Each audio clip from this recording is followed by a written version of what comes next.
some something I was doing. I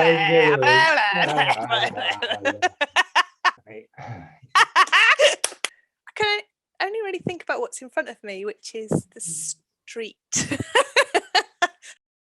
So today we have Holly Stoppit, who is a clown and circus performer and street performer of enormous experience, and she's also she's also a drama therapist and uses her skills to help people with their mental well-being and related ways in which clowning and drama can help people on a personal level.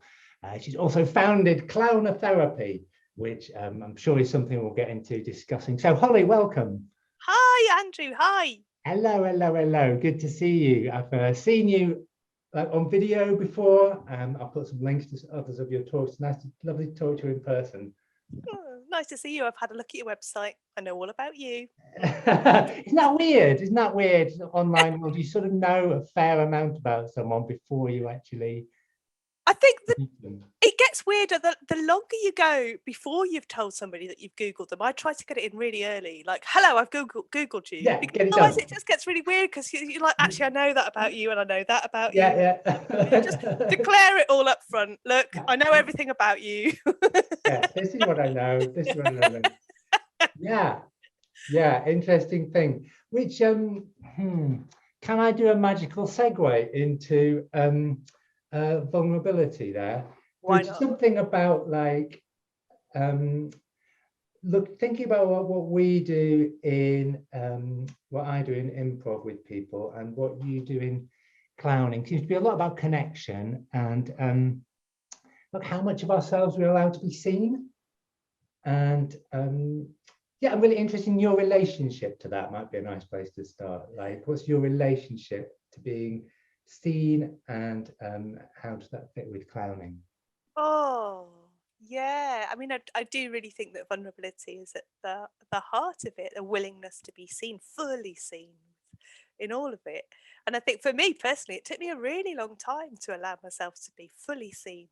I was a classic hider, avoider, uh, and I had lots of different ways of kind of hiding in plain sight. So I made a lot of noise was my best strategy. I was massive extrovert, always the life and soul of the party, the la la la la la la, the one that's going here in the foreground. And it takes a lot of energy to be that one and to keep that up all the time. So it wasn't until I was actually training to be a drama therapist when I was in my early 30s that I kept coming across this thing about vulnerability and allowing yourself to be seen, and vulnerability and allowing yourself to be seen. And I hated it. I absolutely hated it. I would do anything in the world to avoid it. So much so that my lecturer, the main lecturer on my drama therapy masters, wrote a paper about how to help students embrace their vulnerability, because she watched me with complete dismay for 3 years, completely refusing to be seen. Like, no, just this is, I call this the wall of noise. And this, this could be like, exhibitionism, which is, my favorite one, or it could be, facts. Here's my facts. Here's my intelligence. Look at all the things I know. Or, there's so many ways that you can build the wall to hide behind. And I was the master of that. Yeah, I love that thing you said about hiding in plain sight, and how often, even when we're sort of being public, we can hide in different ways, like through performing or being clever or trying to make everything perfect. Some of that's really appropriate. Some of that is a really appropriate way to meet the world, because it's not appropriate really to just kind of go, look, here's my heart. It's not with everybody that you meet, in the world. So I think for me, the aim of the game isn't to live without your skin, just let everybody see your beating heart. That's hell. Yeah. That's hell, and that's not the aim of the game. And I really thank my protective parts of me that have kind of kept me safe through my life, of being able to just put on a show at the drop of a hat is an incredible talent, an incredible skill that I've developed, and it keeps me safe. But it doesn't work in intimate relationships. I just got the weirdest image then. So there you go. I'm just performing at people all the Yeah, I time. It know, creates a wedge in the connection, yeah, and there's no space for reciprocity. It's just me pushing and pushing and pushing. So that's kind of what I learned through my drama therapy training, but also through the years and years of meditation training that I've had. Is so gradually over the years I've been learning to soften and let things in, and let myself be seen. And yeah, I like to think of myself like a tea bag, like, so like, you know, with all those perforations, so I can let things in now. I can let things touch me, and I don't get overwhelmed by it. I can embrace it and be curious about it, and decide which parts I want to hold on to, which parts I want to just let flow through me to the other side yeah, of the tea bag. yeah. That was a nice metaphor. Yeah. So, and how about your? So it sounds like almost you've done a journey from one end and reincorporated like maybe a softer, quieter side. Yeah. I'm taking a guess that a lot of people who come to your classes might be going in the opposite direction. Yeah, I guess it's 50-50. I get, Yeah. well, you know, people come for all different reasons. So So what kind of what on a personal level, what kind of benefits do you find people get? Because I think that's because it's quite interesting in like the performing arts, this idea that there's a whole area where they can help. They can be a practice to find certain skills or develop things that might be helpful for us, even if there's never any paying audience involved. yeah, yeah, and I would say probably less than half the people who are coming to my courses are considering it performance training. So Yeah, so the majority of people who come to my courses are there for personal development reasons, and yeah, they're there because they want to embrace disowned parts of themselves. So often, yeah, often it is the people coming from the introvert to the extrovert, and wanting to kind of have the permission to really embrace those kind of awkward, weird, kind of quirky bits that they've always been told are not appropriate and they're not okay. They've been told throughout their lives that, look, you need to be normal. you need to act like a normal human being. This is not going to get you anywhere. So my job is to do the absolute reverse and go, all of that shit that you've been told, forget it. All of these bits of you are beautiful. And this, you know, once you really allow these parts out of you, then you shine and you become vibrant. And so the world wants to know more about you, and more opportunities open up for you. So there are a lot of people that sort of coming on that trajectory. And then there's also a lot of people coming on the other trajectory, with a similar one to me, which is the extrovert to introvert trajectory, where they're learning to soften, and they're learning that they're learning that there's other choices. Like there's a kind of compulsion to perform for myself and lots of other people. The compulsion to perform comes from a place of protection and fear, and survival, and I have to do this, otherwise I'm going to die. So the classes are a chance to kind of to look at that, and with gentleness and compassion, and go, oh, there's part of me that really needed to push to feel safe. That part of me can maybe take a little break, and let's see who else is around. So yeah. Mm. Yeah, bringing those parts of ourselves that we along the way just kind of learned they're not okay or they're not welcome, and bringing them back into being allowed. So Yeah. we don't have to do it all the time, but Yeah. it becomes an option. Yeah, and not even allowed. It's celebrated. Yeah. So I think that's the purpose of my classes, really, is to help people get all of their weirdness out, and then to have it celebrated. Like, wow, that's you, brilliant. I tell you, the longer and longer people go into my training, the more and more eccentric they become.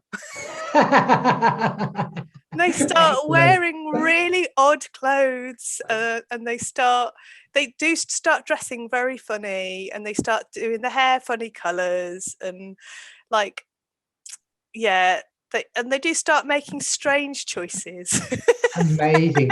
Like those weight loss adverts have like before and after. I want to have like before and after photos for your courses. I love that. I love that. That'd be amazing. Um, and I'm quite interested in failure. A lot of when people from outside improv and clowning think about, the first thing people say to me is they say, "Oh, you do improv, you're brave. You must be brave." It's like the first response. I imagine you might have people say the same. And I think that just speaks to how much fear there can be around, quote, failure, unquote. And yeah, you said in your TED talk, you said the clown thrives on the edge of the flop.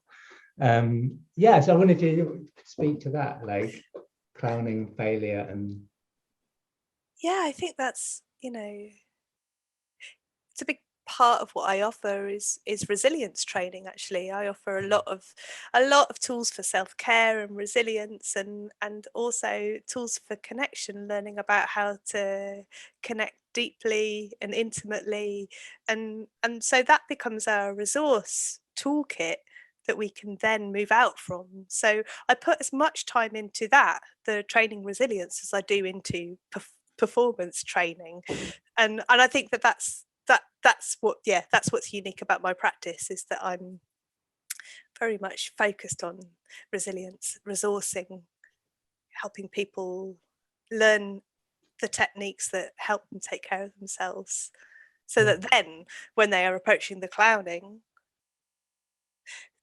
the clown thrives on the edge of the flop, it's true, but to actually really, really feel okay about being on the edge of failure, you have to really feel okay about being on the edge of failure. You can't fake that, because if there's parts of you that are still holding on for dear life, then you're not able to really give it. You're not really able to open your heart and offer it, because there's still part of you that's like, ah.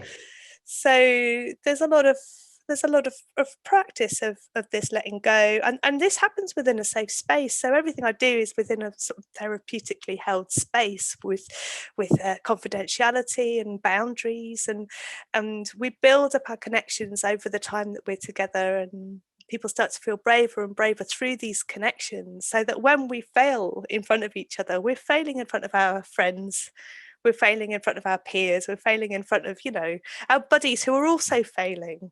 And then, we lift each other up together. So once we've had a taste of failure, and it's okay, in this situation, it's okay, we're supported, it's not the end of the world, then we get braver.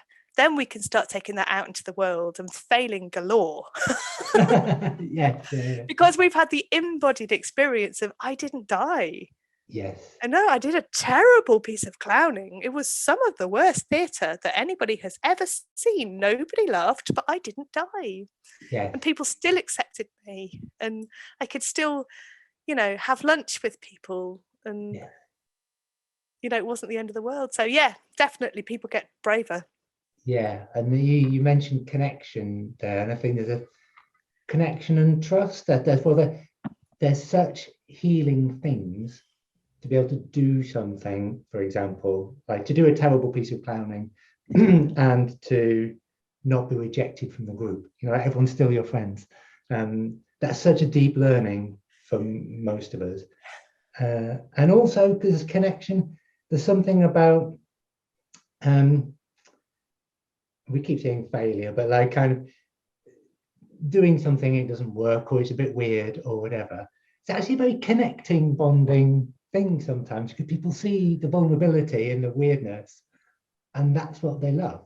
Yeah, and that's really central to clowning. So with clowning, the training is we're noticing when we go into shame, when we do something wrong or bad, I don't believe in either of those things, Yes. and we go into shutdown and we take our eyes down and our body kind of starts to close down, and we become separate and we become disconnected. So the clown does the absolute opposite of that. When the clown fucks up, when the clown makes a mistake, instead of taking it down like this, they take it up and they connect to the audience, and they offer themselves like, oh, this thing happened. I don't know how it happened, but and in that connection, in that eye contact, in that innocence, the audience can see themselves, and the laughter comes from resonance. The laughter comes from the audience going, "Ah, that's me! I know that. I've been there." Really beautiful. Yeah, amazing. Yeah, and as you call your classes, some of your classes, mindful play, don't you? Yeah. What's your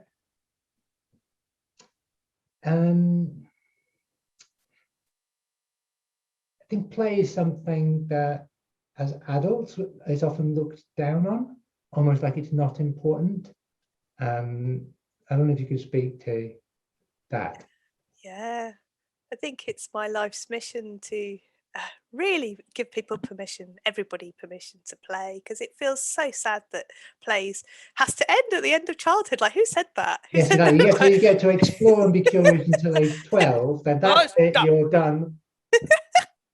And they've got, the UN rights for the child.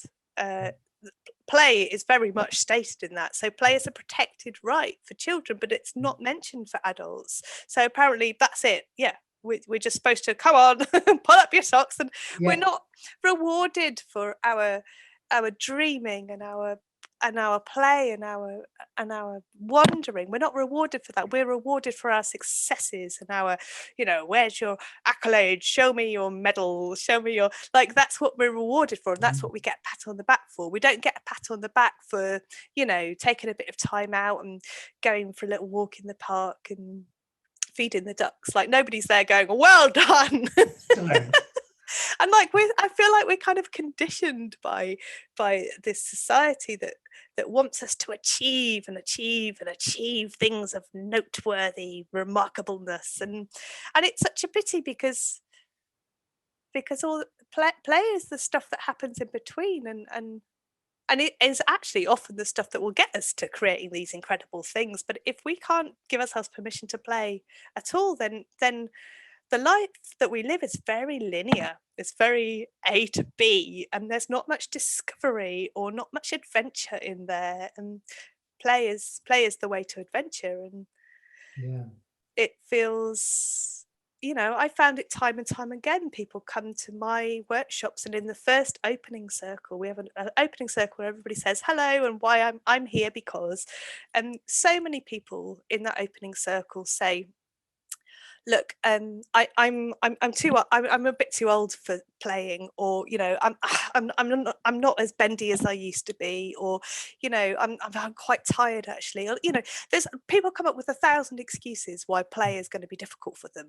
They just want to have that in the circle from the very first circle.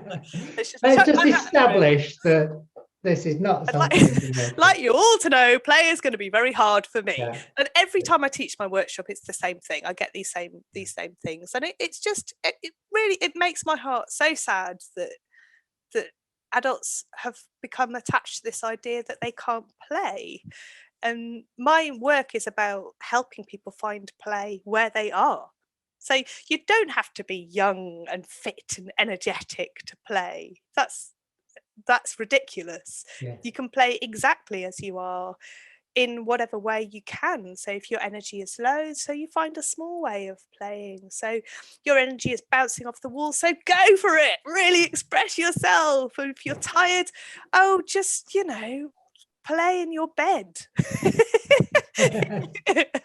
Or if you're very stiff in your joints, great, find a way of playing with stiff joints. That could be loads of fun. So it's about embracing where you're at and playing with that, instead of kind of continuously thinking about a time when I'm going to be in the perfect state one day when I'm perfectly, it's not going to happen.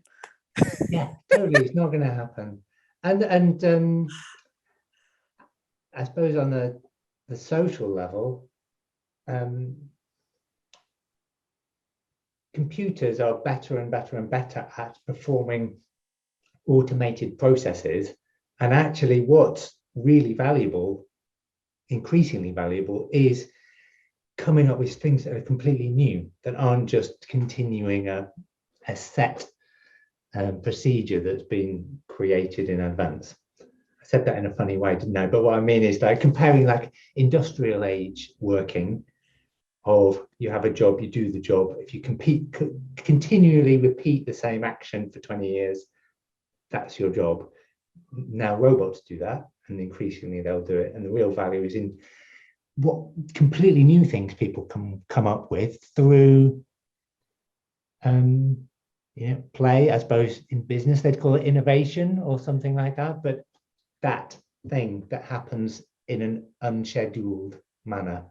Yeah, and you see, the big tech companies have all made space for play within their industries. There's, the beanbag area, and here's the place where you play table tennis, and here's the place with the swings, and they've made their offices really fun places to be, with hammocks and swings and bouncy balls, and because they know that, getting people into a playful frame of mind is useful for business. It's useful for innovation. Yeah. Amazing. So you've got some classes coming up, Holly, and a conference. And I'm certainly intending to come to your class. So can you tell people a little bit about them? Yes, I can. So at the beginning of the pandemic, I formed a new company with my friend Robin. We formed the Online Clown Academy, where we took all of our work online, bandied together. And we've been running Zoom clown courses for the last year, and a whole succession of courses. And we are just getting to the end of a round of courses. And at the end of the round of courses, we will have a conference. And the conference is called Clowning Out of Chaos. And we're asking, how can clowning help us with our inner and outer chaos? And how can clowning help us move beyond chaos into creating the world in which we want to live? So we're really interested in chaos. I mean, we're coming out of lockdown. This has been a chaotic year in so many ways. So we're interested in, how does the clown fit into this landscape, of this chaotic landscape? And I'm coming at it from a therapeutic standpoint. So I'm thinking about the personal nature of clowning. What can we kind of get from clowning that will help us deal with chaos? And Robin is coming as a political activist, so she uses clowning in her activism. So she's looking at how can clowning change the world. So we come together. This is our second conference. We did one back in November that was called Clowns in Crisis. So this is this is our second one, which is Clowning Out of Chaos, where it's a conversation between me and Robin and several other clowns who want to participate in exploring how can clowning help us in chaotic times? So we've got loads of stuff on offer. We've got some laughter yoga sessions to kind of get us into the headspace at the beginning of each day. We've got a clown cabaret. So some of the clowns that Robin and I have been working with over the last year have put together a show. Actually, we're in the process of putting it together right now. It's really, really fun. They're all doing solo pieces. So there's going to be a cabaret. There's going to be a panel discussion where we're going to bring loads of other experts in to talk about clowning and chaos. And there's going to be an open space discussion where anyone can come along and set the agenda themselves. So anything you want to talk about, if you want to run a play session, if you want to have a lie down, whatever you want to do, you can just come along and propose your agenda and we'll make it happen. So that's the weekend of the 21st to the 23rd of May. And in that, I'm going to be doing a taster of the mindful plays sessions. Which is, I've got a longer course coming up, but I will be offering my little taster of that. And Robin will be offering a little taster of the Activist Clown Toolkit, which is her course. So that, I mean, it's a lot, isn't it? It's an awful lot, but you can look at the link and see for yourself. It's pretty simple when you look at it. So that's that. And then in June, we've got these courses coming up and I will be running my mindful play inquiry. And I'm really excited to be running it online for the second time. It's a course that I developed in 2014. I think I first ran it in 2014 in the room. Yeah. And it was part of me wanting to come back to my dissertation research, where I was bringing together clowning and reflection and mindfulness. So I wanted to come back to that in a different way. So I started kind of slamming ideas together and trying them out on guinea pigs. and it seemed to work. They seemed to like it. So I've kind of refined it and refined it and refined it. And now I'm in the process of writing a book about it. So it's going to be a guide for group leaders to be able to use the exercises themselves in whatever way they want to use them. So I'm going to be running the group again online, and it's such a lovely thing to offer. I really enjoy offering it. So it starts with a meditation to kind of to get you grounded, to get you into where you are. And then we open up a bit of dialogue around the themes, one of the themes. So the themes we work with are resilience, one of my favourites, play, flow, spontaneity, and connection. Those are my themes that kind of came out of my dissertation that I've been wangling with for the last 10 years or longer. So we start with a meditation, and then we have a discussion on the theme, and then we move into a guided play session. So a lot of body-based play, some vocal play, all non-verbal, like we don't use words but we use sounds, and it's a lot of fun. But also I will pepper in these little reflections, guided reflections throughout the session, so you can start to kind of take the wisdom from your play and start to find out what that means for you in relation to the theme. And then at the end we'll have a bit of a sharing to find out what everybody's discovered. But it's like, basically, for the reason why it's so much fun for me is it's basically like being in a room full of sages, because everybody is just like so wise, and the insights that come up through the play are just like, oh. It's kind of astounding what people come up with, and I'm learning all the time, and it really inspires me. Amazing. Yeah. It sounds great, Holly. I'd love to come to your class. So I'll be there. Thank you very much, Holly. It's been great. Such a pleasure. Thank you. Yeah. All right. See you soon. Yeah. Bye. Bye.